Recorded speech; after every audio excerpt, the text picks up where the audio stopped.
Nintendo is back in the news with their lawsuit against palworld and some weird changes they've made. Now, we've covered the lawsuit between Nintendo and pocketpair a couple times, at least 3 or 4 times at this point on this channel, but even more updates have come out the last couple, I feel like couple weeks and couple months, depending on your where you look from it. But legal processings take a very long time to happen, so I didn't want to cover them right away, because also sometimes it's translated from Japanese to English, so we don't entirely know what is going on sometimes. But I'm pretty confident that this is relatively credible. So, my name is the Techno Jelly, and we are going to be on Dexerto today, and this is written by Jessica Philby. Thank you for writing this article. It'll be linked down in the description if you'd like to check it out for yourself. Nintendo makes bizarre change to palworld lawsuit. Now, just before we get into it, I'd like to remind everyone, please subscribe to the channel. I really appreciate it if you do. 95% of the people who watch my videos aren't subscribed, so please hit that subscribe button. When palworld was released, its similarities to Nintendo's Pokemon were thrown into question, prompting a lawsuit in which Nintendo claims pocketpair has copied some of the Pokemon's patents. Now, in the latest update to the suit, one patent has been quietly changed. Nintendo's lawsuit against pocketpair has been ongoing for some time, almost a year at this point, I feel like, accusing the palworld developers of infringing on its intellectual property. The suit outlines a list of patents, visual styles, and gameplay elements that Nintendo claims ownership of. Though, specifically, they claim ownership of them in Japan only. The US patent law was rejected, is what I was trying to say. The patents for the US and EU, they were rejected for these things multiple times. 2 of them relate to collecting characters, like using Pokeballs to catch Pokemon, and they're not using, in the patent itself, it's spheres, it's balls. So, like, it's not like you can just use a round object. Like, it's round objects, which is why it's super vague.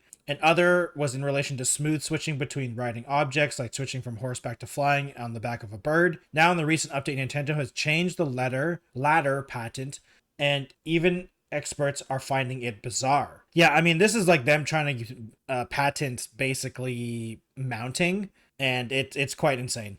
A few months ago, Nintendo requested a modification to one of its patents within the lawsuit, which has been approved and published. While it's only a minor change, the patent has even legal experts confused. The major change is the additional of "even when" during the patent explanation, which isn't something usually added to in legal documentation. Even when. Interesting, okay. An expert of the patent reads, "And even when," emphasis added, "any boarding character other than the aerial boarding character capable of moving in the air is currently selected a boarding character, and first operational input is given when the player character is in the air. The computer causes the aerial boarding character to appear in the virtual space and causes the player character to board the aerial boarding character instead of the currently selected boarding character from among the boarding characters." I wonder, okay, so what does "even when" change? So I think the original statement was "and any boarding character," and "even when." Okay. Legal expert Florian Muller at GamesFry gave the expert opinion on the ongoing case. "I've been following patent litigation for 15 years for the better part of that period as a consultant, and have seen many claims that were amended, but I've never seen 'even when' or 'even if' in a patent claim. It's bizarre, and it's almost a Hail Mary, a desperate attempt to win by doing something odd." Which makes sense, because Nintendo it's been pretty obvious that Nintendo, other than the fact that they could win in the long term, weren't going to win this lawsuit, because pretty much no one agrees with the patents that Nintendo holds. And if this was true and Nintendo actually wins this, I fear for the future of game developers, because you can just patent basic game mechanics, and then that just means you can't do things. Like, video games are inherently iterative in a lot of ways. Like, even within Nintendo's own franchises, their own franchises iterate on each other. So making it so that would be impossible would be insane. What this means for the lawsuit is up for debate, but many are speculating that this is the first sign of Nintendo starting to panic. Apparently, Nintendo changed their palworld patent mid-lawsuit. I wonder if Nintendo's starting to lose faith in their own lawsuit. It is strange to change a patent in the middle of it. Others echo the sentiment. Nintendo is taking drastic measures in a patent infringement case against palworld. pocketpair has a stronger defense than Nintendo expected. Whether this is the case is hard to tell, but the changes certainly mean Nintendo is cracking down on the case.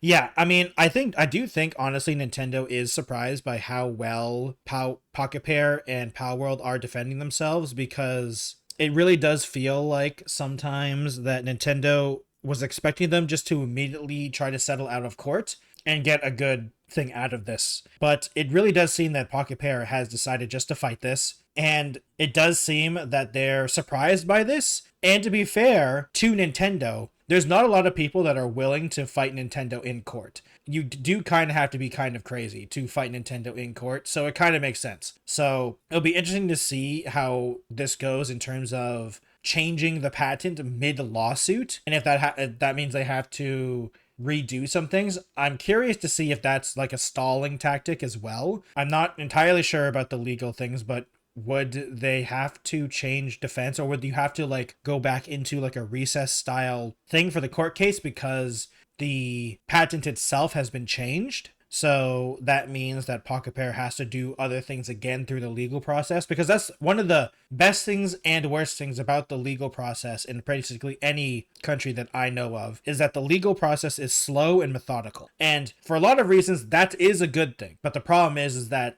that costs a lot of money a lot of the times, and you have to pay it forward through lawyers and legal fees and court dates and all that type of stuff. So I wonder if this is also a tactic from Nintendo to try to stall this out, to either make a better case or hope Pocket Pair runs out of money, because I feel like that's really the only way to realistically win this case for Nintendo, is if Pocket Pair decides to settle out of court. Because in court, I think it's pretty obvious that Pocket Pair is going to win, because the patents that are for Nintendo are too broad and just don't really work. And with their defense, we looked at their defense earlier, and they gave so many examples of games that have similar mechanics, and they did not defend this patent because they've had this patent for a very long time. And they just didn't go after other games. So it's like, you obviously don't care about the patent until now for some reason. So it'll be interesting to see how truly this goes. And it's an interesting update because it does show that Nintendo, I don't know if scared is the right word, but Nintendo is being more cautious now because they've realized that it's actually going to be a fight. And they're not just going to roll over and die, which I think is what Nintendo thought they were going to do when they initially did this. I'm almost positive Nintendo thought that they were just going to roll over, settle out of court, and whatever their objective was, they're going to get it, because once again, they're just going to roll over and take it because it's Nintendo. But Pocket Pair is not choosing to do that. They've been choosing to defend themselves, and I think for whatever reason, that is surprising Nintendo, which I don't think it should have been a surprise, but who knows. Thank you everyone for watching today's video. It's a really quick one because it is just a small update on the palworld versus Pokemon debacle, or palworld versus Pocket Pair, or palworld versus Pocket Pair, palworld versus Nintendo, or Pocket Pair versus Nintendo.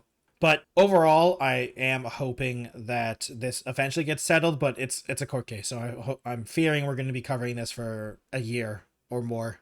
I mean, it's almost been a year at this point, so yeah.